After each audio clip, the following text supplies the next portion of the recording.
бүгдээр нь өглөөний мэнд хүргэе. За энэ хот байгуулалтын тухай хууль нэмэлт оруулах тухай хуультай холбогдуулан 3 асуулт байна.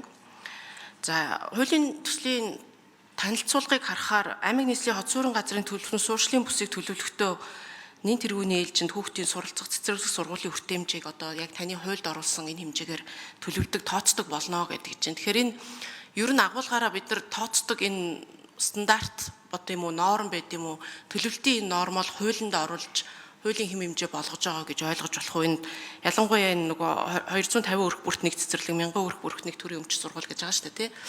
Энэ тоо бол яг хуучин байсан стандартын тоо юу гэдэг нэгдүгээр асуулт байна.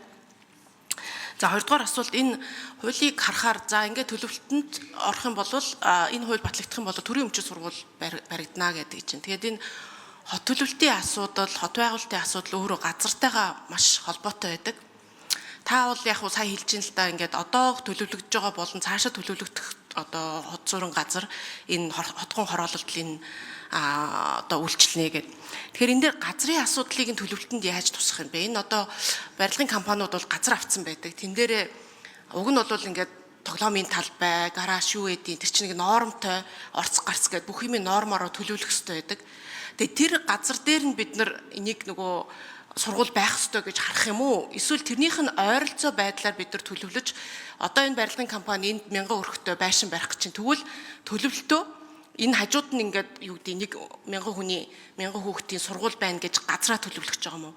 Энэ газрын төлөвлөгөө хот суурин газрын төлөвлөлттэй одоо энэ дагаж мөрдөх журмын тухай хууль дээр орж ирж байгаа төлөвлөлтөө яаж уялдах вэ? Энийн уялдаа холбоог та яаж харж ин гэдэг хоёрдугаар асуулт байна. За гуравдугаарт энэ зардлын тооцоололттой холбоотой асуудал байна. Би энэ хууль гарснаар ер нь төрд ямар зардал гарах гээд байгаа аж ахуйн нэгжүүдэд тэгвэл энтэй холбоотой газар дээрээ газраа хэсэгчилж сургууль төлөвлөхөөр одоо тий байшингаа төлөвлөхгүй юм дээр зардал гарах чинь үү гэд харахаар надад тамийн газараас өгсөн зардлын тооцоолол хот байгуулалтын тухай хууль нэмэлт өөрчлөлт оруулах тухай төслийн зардлын тооцоололтын судалгаа гэсэн чинь буруу бичиг баримтал юм шиг байна. Дотор нь ерөөсөө түгээмэл ашиглалт маталтнлын юм уу гэд. Тэгээ энэ л байгаа мó гэд тэгэхээр хуультай дагалдаж энэ орж ирсэн гэхэд.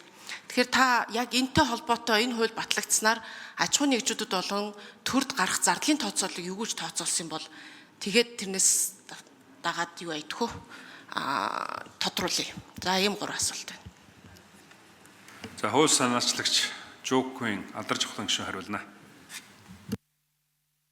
За эхлээд манай нийслэлийн хот төлөвлөлтийн газрынхан яг яаж төлөвлөдгийг одоо тэр номч мэгшний асуудал газрын асуудлыг энэ хот төлөвлөлтөндөө багтааж сургуулийг багтааж төлөвлөдөг юм уу гэдгийг хариулт өгч дараа нь би бас асуудлыг дэмж хариулъя.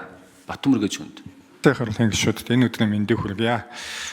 За од сүрэнгийн номч мэгшний асуултанд товч өгөө тодорхой хариулъя.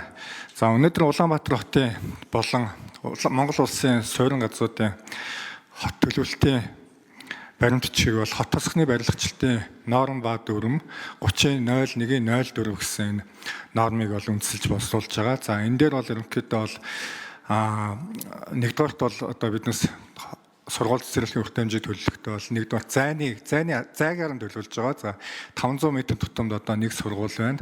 250 метр тутамд одоо нэг цэцэрлэг байна гэсэн энэ нормыг барьж төлөвлөж байгаа. За үүнээс гадна бол тухайн одоо 500 м-ийн радиус болон одоо 250 м-ийн радиус байгаа хүн амыг 1000 хүн ам тутамд тооцоолж одоо тухайн сургуулийн хүчин чадлыг бол тодорхойлдог байгаа.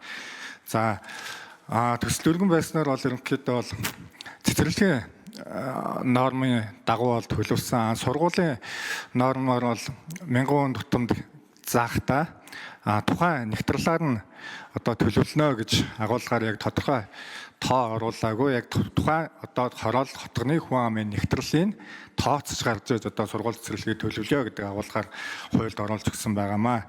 За хоёр дахь асуудлын үед бол ерөнхийдөө төрийн өмчийн сургууль байна гэж байгаа. За сургууль цэцэрлэгийн газрын үед бол ерөнхийдөө биднээс бол томоохон хэмжээтэй одоо 5-аас дээш газартай одоо орон сууцны хороолох хотгонд бол бид бол сургууль цэцэрлэгийн нормын дагуу бол төлөвлөлтийг тухайн одоо аж ахуй нэгжийн бол эдгээр газар дээр бол төлөвлөлөөд явж байгаа.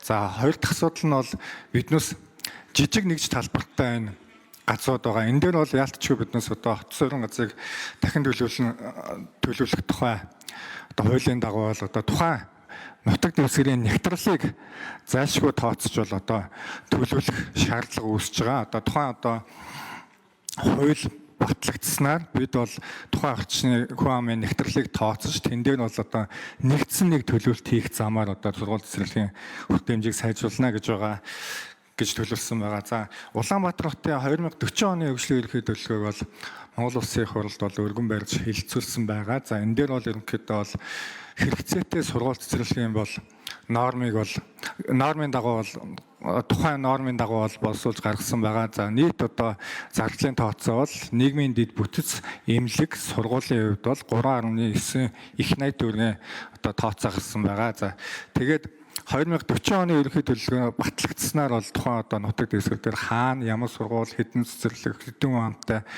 гэсэн нарийн одоо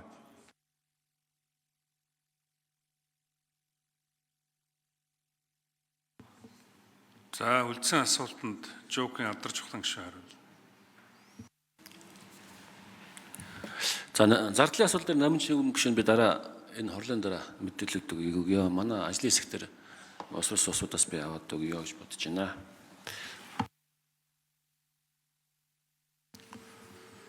За намын гишүүн нэмж тодруулъя. За ер нь нөгөө иргэдээс 20 минутын хот гэдэг концепцийн хүрээнд юу хүсэж байна гэхээр ерөөсөө 20 минутын дотор өөрсдийнх нь хүүхдүүдэд чанартай сайн сургууль байгаасай, сайн үйлчлэгээтэй эмнэлгийн байгууламж, эрүүл мэндийн үйлчлэгээ байгаасай, ногоон байгууламж хүүхдийн тоглоомын талбай байгаасай л гэдэг маш чухал байгаа. Тэгээ яг хөө энэ хуулиар бол ингээд сургууль цэцэрлэгийнх нь асуудлыг илүү шийдэж орж ирж байгаа юм байна. Ажлын хэсгээр эмнэлгийн асуудал ярих юм байна. Тэгээ төлөвлөлтийн хүрээнд ер нь энэ ногоон байгууламж, хүүхдийн тоглоомын талбай гэдэг юм ч гэсэн стандарт нь байдаг боловч ерөөсөө хэрэгждэггүй. Одоо яг ашиглалтанд орох болоход тэр тоглоомын талбайд гараж болчдөг, эсвэл байгууламжуулцдаг, стандартаа зөрчдөг юмнууд байгаад байгаа. Энийг бас нэг давхар хараасай гэж бодож байна. За хоёрдугаар тэр газрын төлөвлөгөөтэй энийг маш сайн уяхгүй бол олигтой хэрэгжихгүй.